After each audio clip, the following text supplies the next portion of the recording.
empezado ya hace unos días el colegio y está con nosotros la psicóloga clínica Inés González Carballo. Bienvenida, Inés. Buenas tardes, Cristina. Estrenamos de nuevo también temporada aquí. Si te das cuenta, todos hacemos deberes. Hacemos deberes e intentamos hacerlos, además, para dar a los telespectadores lo último y lo mejor. Información, hablando de información en este caso, porque aunque lo hemos tratado ya, puede haber algunos papás que tengan más dudas al respecto de los deberes, de esa vuelta al colegio, de cómo organizar, de las tareas extraescolares, en fin, un cúmulo de situaciones que se repite año tras año. Si podemos dar algo de luz, bienvenido sea. Así que también bienvenida a nuestra colaboradora. Muchas gracias. Aquí estamos para realmente lo que tú dices, ¿no? Poder aportar esa luz, esas ideas, orientar, ayudar y hacer llegar esto a las familias, especialmente a los padres, también abuelos, porque muchas veces están muy implicados, más de lo que pensamos, en la educación de niños y adolescentes, y vamos a ello. Vamos a ello. ¿Por dónde empezamos? A ver, Inés. ¿Por dónde empezamos? Es cierto, como arrojan algunos estudios, bueno, algunos estudios, además, por ejemplo, la OMS, la Organización Mundial de la Salud, ha hablado sobre el estrés que supone, diferente, de menor a mayor grado, dependiendo de que esos jóvenes vayan cumpliendo años, hasta llegar a la adolescencia, 15, 17 años, donde el estrés es aún mayor, por la presión de los estudios, del exceso de deberes. ¿Esto es así? Es así. De hecho, España ocupa el cuarto lugar en el ranking de países pues desarrollados a nivel mundial. Esto es un dato abrumador, porque ser el cuarto país en el que más presión hay por los deberes por lo menos llama la atención, ¿no? Hay muchos datos en España que no nos dejan muy bien parados en lo que a nivel educativo se refiere, y yo creo que no solamente hay que alzar una voz crítica, sino que hay que intentar tomar medidas en el asunto. Y además, fíjate, el cuarto lugar, con ese incremento de deberes, de tareas en casa, pero que no es proporcional al éxito. Es decir, los países que menos deberes llevan a casa los niños tienen lugares más altos en ese informe PISA, sin ir más lejos. Países como Finlandia, países nórdicos, ¿no? Sí que es cierto que no hay una correlación entre el número de deberes, entre la cantidad de deberes y la calidad de la formación del alumnado. De hecho, aquí hay otro dato que es incluso todavía más impactante que el anterior, y es que España ocupa el lugar 24 de los 28 países que se seleccionaron, que son países desarrollados, en lo que a nivel de calidad educativa, aquí ya no hablamos de presión, sino de calidad educativa, y precisamente se supone que debería correlacionarnos. Si ponemos muchos deberes es porque queremos que se fomente la calidad, y no está siendo así. O sea que hay que tomar cartas en el asunto de forma clara. ¿Cómo afecta además a nivel familiar, Inés? A ver, a nivel familiar esto irrumpe en la dinámica por completo, porque hay que tener presente que la familia la componen diferentes miembros. Los padres llegan de trabajar cansados, con sus preocupaciones, sus problemas, y tienen que implicarse en ayudar a sus hijos a hacer deberes. ¿Por qué? Porque muchas veces estos deberes a ellos les desbordan, no pueden. Entonces los padres están implicados. ¿Qué pasa? No queda tiempo libre en familia. Si no hay tiempo libre en familia, ¿cómo se forja pilares tan importantes sobre la autoestima de los niños, la confianza, la autonomía, la responsabilidad, valores? Es que quedan un segundo, en un tercer plano. Entonces esto afecta también, en ese caso, a la seguridad de los niños y de los adolescentes. Y los padres hace que también lleven sentimientos de culpa. ¿Por qué? Porque no pueden ayudarles, o porque no tienen el tiempo suficiente, o porque en algunos casos no tienen los conocimientos sobre esas materias, lo cual es comprensible. Entonces al final afecta mucho. O sea, al final, las familias que no tienen un índice elevado de formación o medios económicos para financiar proporcionar una esos academia, profesores, pues están en clara desventaja, ¿no? Hay un agravio comparativo con respecto a los que tienen un nivel más alto en ambas situaciones. Si te parece, vamos a la calle, Inés, y vamos a escuchar una vez más a la ciudadanía. Castilla y León opina y habla. Les ponen mucho, pero mucho les ponen. Yo creo que con lo que hacen en la escuela, Creo que tienen bastante, porque luego tienen que salir y tienen que disfrutar. Los niños son niños, tienen que jugar y tienen que disfrutar. Y si luego encima les metemos los padres clases de inglés o de judo o de natación, pues los pobrecitos hacen más horas que un profesional en su empresa. Bueno, hay que complementarlo todo. Yo soy de los que piensan que ciertas actividades sí hay que hacerlas en casa. Puede ser actividades como pueda ser, pues por ejemplo, el dibujo y estas cosas sí se deberían hacer algo en casa. Lo que tampoco puedes hacer es atiborrar a los niños a trabajos, porque efectivamente puede llegar un momento que tengan más horas de trabajo que sus propios padres. Pero sí, alguna cosa sí, porque tampoco, yo entiendo que tampoco se debe uno desenganchar totalmente. O sea, hay que buscar un equilibrio. Yo creo que la solución está en el equilibrio. Pues creo que sí, yo por lo que veo a mis hijas que le tienen que ayudar y creo que sí, le ponen demasiado. Tenían que hacer más en el colegio y algo menos en casa. Pocos, para mi gusto yo creo que pocos, tenían que poner alguno más. ¿Sí? Sí. ¿Por qué? A ver. No, porque yo creo que están con demasiada tecnología y con pocos deberes.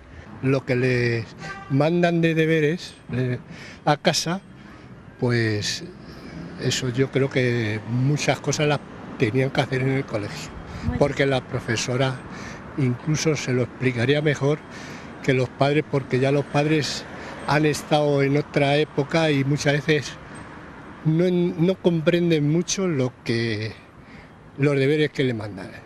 Pues más deberes de pensar, más que no fuera con tanta tecnología. Bueno, hay opiniones para todo, como en la vida. ¿Qué le parece a nuestra psicóloga clínica las opiniones? Hay opiniones para todo. Sí que es verdad que bueno, la mayoría de las opiniones que hemos visto se manifiestan a favor de tener menos deberes. Pero mira, yo creo que un poco en la línea de lo de antes, no se trata de deberes y deberes no, que ya sería un tema un poco polémico, sino de qué tipo de deberes. Porque los deberes que predominan actualmente son puramente memorísticos, son repetitivos, pues no fomentan el espíritu crítico, no fomentan la creatividad, no fomentan el aplicarlo en la vida diaria. Entonces yo considero que es bueno y que es sano que haya deberes, pero más de este tipo que estoy diciendo y no tanto deberes que ya pertenecen pues, al siglo XIX, que ni siquiera están sumergidos dentro de la cultura audiovisual en la que se desenvuelven pues, niños y adolescentes. Entonces hay que actualizar todo esto y hay que hacerlo agradable y atractivo. O sea, de lo que se trata es que yo creo que los niños y los adolescentes tienen que ir al colegio a querer aprender, no a que sea una obligación. A ver, hay que hacer esfuerzo, porque nada es gratuito y nada viene regalado en esta vida, pero sí que se saque esa ilusión y que ellos quieran aprender y se fomente dentro del aula. Claro, ahora, si te están escuchando las familias, los padres, dirán, bueno, y que nos conteste cómo se consigue. ¿Cómo se consigue? No sé si es una utopía, si se puede alcanzar. Mira, a ver, aquí la primera medida está claro que por desgracia no está en nuestras manos, no está en las manos de las familias, sino que tendría que venir de organismos y de instituciones que pudieran empezar a plasmar y a poner sobre la mesa pues, todos estos decretos o todos estos procesos de regulación que tendría que llevar a cabo pues, para generar este tipo de enseñanza. Pero sí que es verdad que las familias también tienen mucho que hacer, porque en alusión a lo que decíamos antes, que muchas veces en el colegio no se desarrolla pues, esas ganas de aprender. Las familias aquí lo que pueden hacer es que intenten resaltar la capacidad y el talento de sus hijos y por ejemplo, pues buscar qué cosas se les da bien, qué hobbies se les da bien y fomentarlo al margen de las aulas, porque al margen del colegio, porque allí pues sí que es verdad que si queda todo ceñido a una estructura que solamente se basa en el libro académico y no se sale de ahí, poco podemos hacer. Entonces hay que motivar a los niños en actividades sin en actividades que ya sean hobbies o que tengan que ver con talentos personales, sea tocar un instrumento de música. Claro, pero ya hemos tocado también un tema ahí importante, lo de las actividades extraescolares, si tienen tiempo, si no. Pero es que hay una diferencia muy grande entre que los padres les quieran apuntar a inglés, a informática para mejorar el violín, ¿vale? Hay una diferencia muy grande entre eso a que el propio niño demande o tenga una inquietud, una curiosidad intelectual, y entonces sí que hay que poner los medios. Es que una cosa es sobrecargar, porque ahí estoy de acuerdo, y otra cosa es pues desarrollar aficiones y talentos del niño porque el niño quiere. Lo pide. Claro. ¿Cómo se detecta si nuestro hijo está inmerso en ese estrés debido a la responsabilidad, a la presión de demasiadas tareas, Inés? Mira, esta es una pregunta muy buena, Cristina, porque resulta que muchas veces los padres, lógicamente porque no tienen los conocimientos, ¿no?, como es lógico, no saben qué tipo de síntomas son los que los niños pueden tener. Se confunde. Un adulto piensa qué sintomatología es cuando una persona tiene ansiedad, intenta pues, taquicardia, sudoración, palpitaciones, y piensa que sus hijos, si tienen ansiedad, van a tener esos síntomas. Y eso no es así. Hay que pensar, por ejemplo, un bebé. Cuando necesita cariño, llora. Cuando tiene hambre, llora. Cuando se hace pis, llora.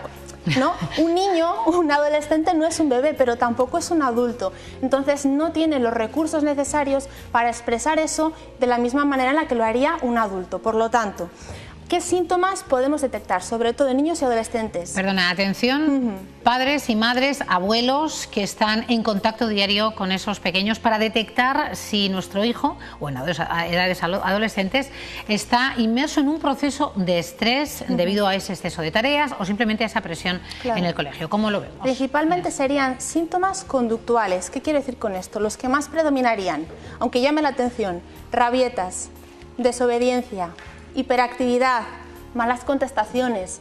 Todo esto es síntoma, bueno, puede ser síntoma de otras cosas, pero es síntoma fundamentalmente de que hay un estrés, de que hay una ansiedad, de que hay una disconformidad en el niño. Luego también llanto, que no tiene por qué venir acompañado de tristeza. Aislamiento, no les apetece tanto relacionarse, este es un tema muy importante. Terrores nocturnos, pesadillas, fobias. O sea, se manifiesta de esta forma. El estrés, la ansiedad, el agobio en los niños da la cara de esta forma. En algunos casos sí que puede dar la cara tal como los adultos, pero no suele ser lo frecuente. Por eso es importante detectarlo a tiempo. En el colegio, en el seno familiar, ¿y cómo les podemos ayudar?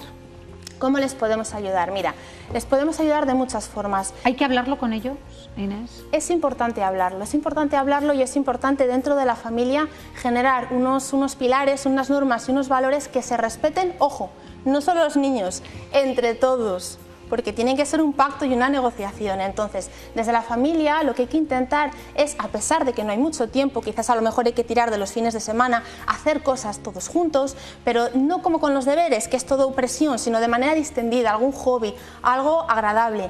Luego, otra cosa importante, que los padres fomenten que sus hijos queden con otros niños o con otros jóvenes. ¿Por qué? Porque la falta de tiempo hace que cada vez se sustituya más el contacto real por el virtual.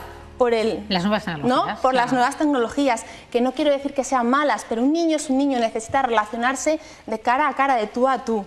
Luego también la motivación intrínseca, es importante que los padres fomenten ese tipo de motivación en los niños, la motivación interna, actividades al aire libre. ¿Por qué? Porque si los niños se pasan toda la mañana en el cole o instituto y toda la tarde haciendo deberes, no hay actividad. Un papá, claro. Una jornada todavía mayor que la de los adultos. Claro, es que los niños también se vuelven adultos de manera anticipada. Es que estamos construyendo adultos en miniatura sin que ellos tengan los recursos realmente de comportarse ni de manejar la situación como un adulto. Es que el problema es más grave de lo que parece, ¿no? De lo que aparentemente podemos pensar, y de ahí la alarma y el estudio que la Organización Mundial de la Salud arrojaba no hace tanto. No hace mucho. Pues gracias, Inés González Carballo, por habernos dado pautas prácticas para que las familias sepan cómo afrontar esa posible, no todos los niños, por supuesto, caerán en ese exceso de responsabilidad o de presión por las tareas en casa. Nos vemos la semana próxima con más temas que importan